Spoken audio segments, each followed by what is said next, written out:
বেশ অনেক দিন হলো বাড়িতে আলুর পরোটা তৈরি হয় না, তাই এক রবিবার সকালে জলখাবারের জন্য বানিয়ে নিলাম আলুর পরোটা। আলুর পরোটা বানাতে সবাই পারে, তাও আমি আজকে আমার রেসিপিটা তোমাদের সাথে শেয়ার করছি। বেশ কিছুটা আলুকে সেদ্ধ করে নিয়ে তার মধ্যে ধনেপাতা, লঙ্কা কুচি আর দিয়েছি পেঁয়াজ কুচি, তার সঙ্গে পরিমাণ মতো নুন, অল্প জিরে গুঁড়ো আর দিয়েছিলাম হাতে ঘষে নেওয়া অল্প একটু জোয়ান।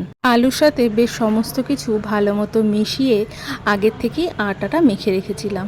বড় করে আটার মণ্ড তৈরি করে তার মধ্যে পুরটা ভরে নিয়ে ভালো মতো হাত দিয়ে চেপে চেপে গোলটা করে ভালো মতন আস্তে আস্তে করে বেলে নিলাম। খুব বেশি প্রেশার দিয়ে বেললেই কিন্তু সাইড থেকে ফেটে যাবে। ভালো মতো দুই সাইডটা প্রথমে সেঁকে নিয়ে বেশ কিছুটা সাদা তেলে দু সাইডটাই কড়া করে ভেজে তুলে নিলাম। আজকে এই আলু পরোটার সাথে খাওয়ার জন্য কোনো তরকারি বানাইনি, শসা পেঁয়াজ দিয়ে তৈরি করেছিলাম রায়তা, যেটার সাথে খেতে দারুণ লাগে।